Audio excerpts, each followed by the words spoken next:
the watershed moment in Magnum handguns was the 357.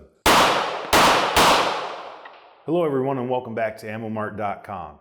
We're filming this a few days before Memorial Day, and I'd like to take a little time to pay thanks to those in uniform and who are currently serving, and those who have, and certainly to those that didn't make it back.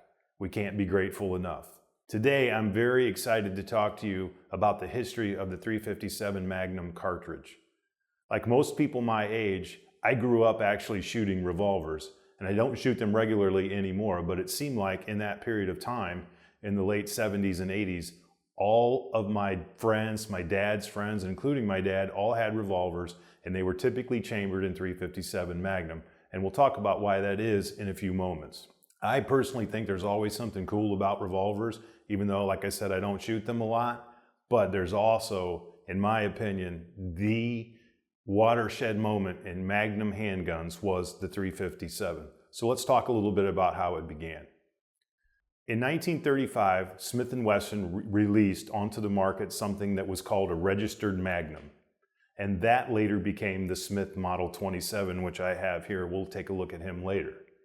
What was really going on in that period of time, in that interwar period, was kind of interesting.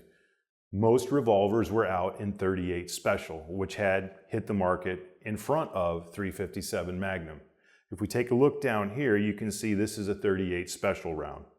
Next to it is the 357 Magnum cartridge, and the two appear to be quite similar. One of the major differences is the 357 is 1/8 of an inch longer in case length. But it has an entirely different powder blend and actually operates at twice the pressure of a .38 Special round. So back to 1935. Smith & Wesson had a research team that was made up of Doug Wesson, Philip Sharp, and a huge purveyor of the 357 Magnum cartridge was a man named Elmer Keith. Elmer Keith had spent a lot of time overpressurizing .38 Special rounds, actually. He would develop the cartridges, develop the powder blend, and they would become increasingly more powerful with pressure. The problem was they kept failing guns.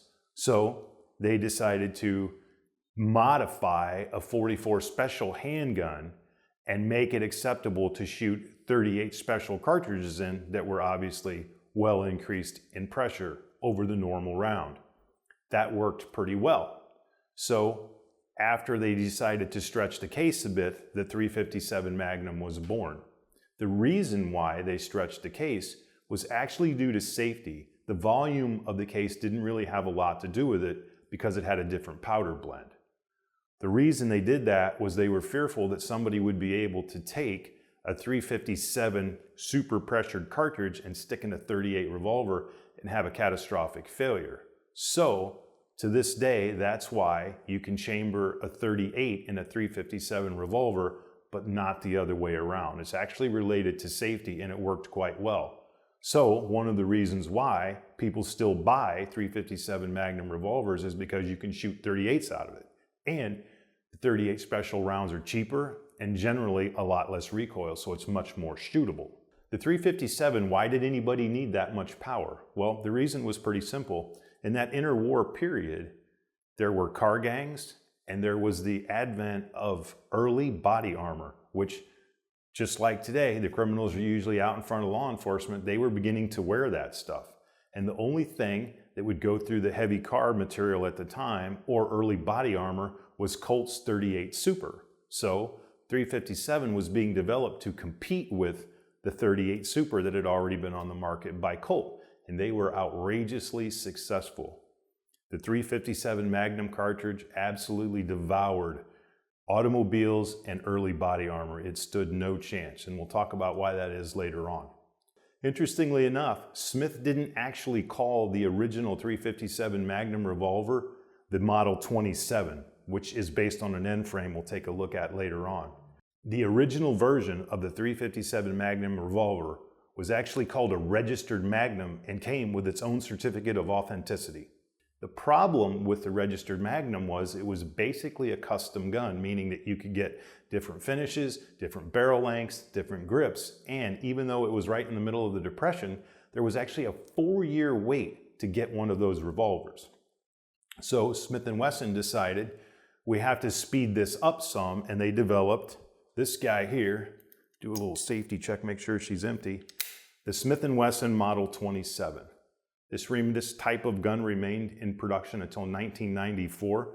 They're outrageously good handguns, smooth triggers, still quite expensive to purchase. And man, if you have the means, I highly recommend. What a fantastic revolver.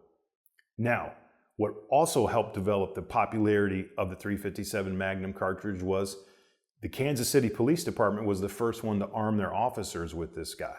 And they loved it. They loved the shootability, they loved the smoothness of the gun, and obviously the ferocious stopping power. So where does .357 get its stopping power? Well, it all comes down to powder blend and pressure. This guy here, according to Sammy Specs, will run 44,000 PSI at a maximum. That will push between a 125 and 158 grain bullet downrange at 1,400 feet per second. Generally, obviously, there's a lot of variables to the type of foot-pounds of energy that the round will develop, but you can count on somewhere between 550 and 700 foot-pounds of energy, which is an awful lot. Now, but that's not all. Elmer Keith also started to develop the shape of the .357 Magnum Projectile. And one of the peculiarities of his shape when he started to design different sort of configurations for it was he developed a very flat knee-plat, which is the leading edge of the projectile.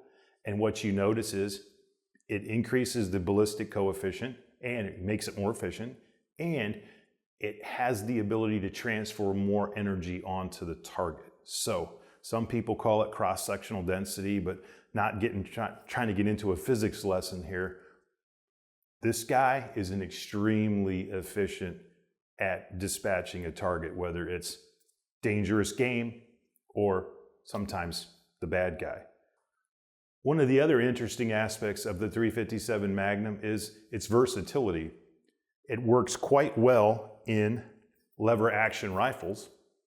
Lots of people like that aspect because you don't have to have different caliber ammunition for your sidearm or potentially your long gun.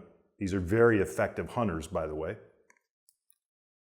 And I don't have any of those with me today, but there are a few companies that actually use .357 Magnums in their autoloaders.